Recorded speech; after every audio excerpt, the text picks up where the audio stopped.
Hey guys and gals, Jim here, and got something I finished up from a while back, and a couple products I wanted to share with you guys. So we'll start out with a couple products and all that. I've been noticing a lot lately. I caught several videos on some weathering pencils from AK products, and I don't know, to me that it's nothing really new to me. I've been, this is 3 different styles of artist pencils that I purchased at Hobby Lobby.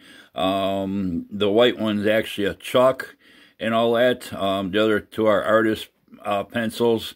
I use for a lot of different weathering, some small detail and stuff like that. Basically, they do the same thing as the AK pencils. You can use them in a variety of ways. And they're a hell of a lot cheaper than the AK brand pencils. So, but I thought I'd share that with you. And you can pick these up at Hobby Lobby. You can buy sets. As far as prices, I don't recall them. Or you can pick out single colors, whatever you need. I got a lot of grays, different shades. I got some blacks and some lighter colors like white and stuff like that. I use them sometimes for touch-ups. Sometimes for panel markings, like say on my Star Destroyer, the little light gray areas and stuff that I picked out certain panels, I use the light gray.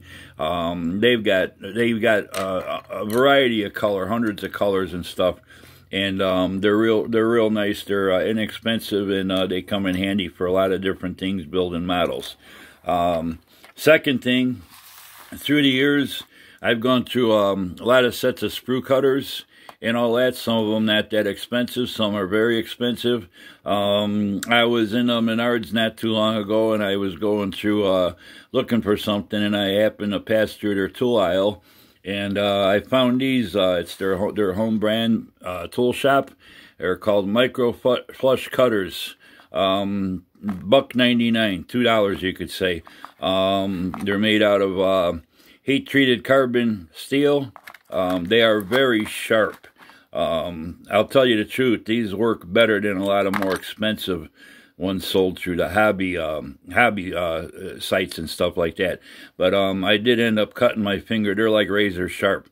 They cut your parts off the sprues. Basically, you almost don't have to do no trimming. These cut so flush and everything. And carbon steel, heat-treated carbon steel, you can sharpen these just like you would a knife with a sharpening stone, and get the edge back on them and stuff.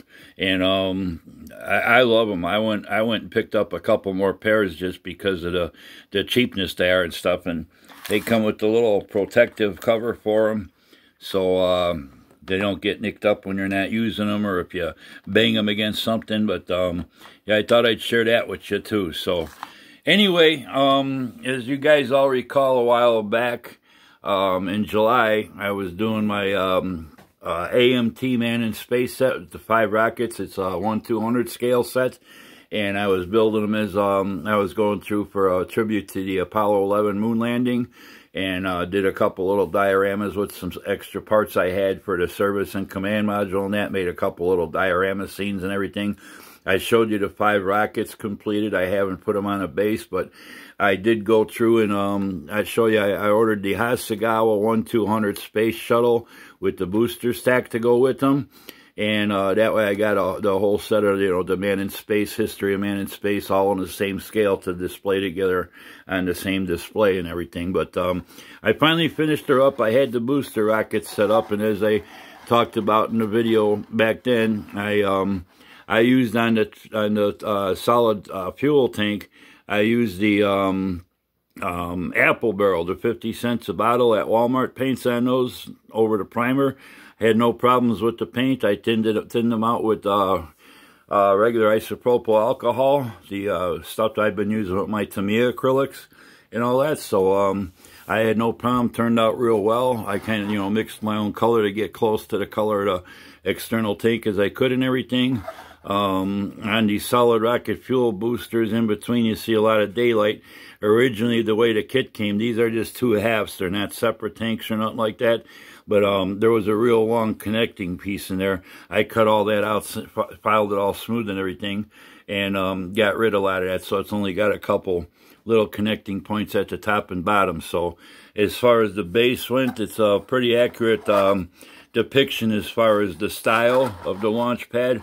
But it was pretty much just a flat box with the tractor treads. I added the styrene edge to it and all that side work, the ribbing and stuff. I used styrene strip to give it more detail. Space Shuttle itself, that's what I finished up this past week. So I can get that on there. It does come off of there. It's glued to the booster tank and all the booster rockets and external tank. As it's a static display model, but I got her all finished up, the little bit of gray for the tiles. There's no detail tile work on, panel lines or nothing on the bottom of the ship, as as far as to represent the tiles and stuff like that. But like I said, I just wanted a Space Shuttle model, and this is one of the best ones in 200 scale to go along with the Revell Man in Space set and everything. So, but that's where she is, and basically all I got left to do is pick up myself a nice piece of wood for a display stand and all that, and then I'll mount them all on a nice piece of wood display board and all that. Then I'll have the 5 rockets from the AMT Man in Space set plus the Space Shuttle all on the same scale. It'll make up a pretty nice display and everything. So just thought I'd share that real quick with you and all. And like I said, it's a pretty decent representation of Space Shuttle in its earlier days. There's some inaccuracies, but it's probably one of the better ones, unless you're gonna, even if you get the larger Revell 1/44th, like I'm doing the Saturn V and 1/44th, the base that comes with that is actually a launch pad, but it's got 2 little struts that come up to the rear housings for the rocket engines and stuff, and it's not really what the launch pad looks like. This is more closer to what the launch pad actually looks like if you look up photos of it and stuff. So pretty much that. I just used rattle can, flat white and flat black, gave it a gloss coat for the decals, and then went back over it with some flat and everything again. So nice little kit, really inexpensive. I forgot what this one cost me. It did come from overseas though, not really available in the States here. But I thought I'd share that with you. I got it all finished up. Hopefully in the next week or so I'll find myself a nice board, and I'll mount them all on there and stuff, and come back with another video of that and stuff, so you can see them all together and compare the different sizes and stuff. So till the next time, have a good one. Happy modeling and all that. Thanks to all my subscribers. Thanks to all my new subscribers. Thanks for hitting the like button. Thanks for the great comments you guys been leaving me. And we'll be seeing you soon. Till the next time, take care. Happy modeling. And if you notice, the days are getting longer, so spring's not too far off. I know it's still 6 weeks away, but spring's not that far. The weather's starting to get a little bit more decent and everything and all that. So, and we'll talk to you soon. Bye.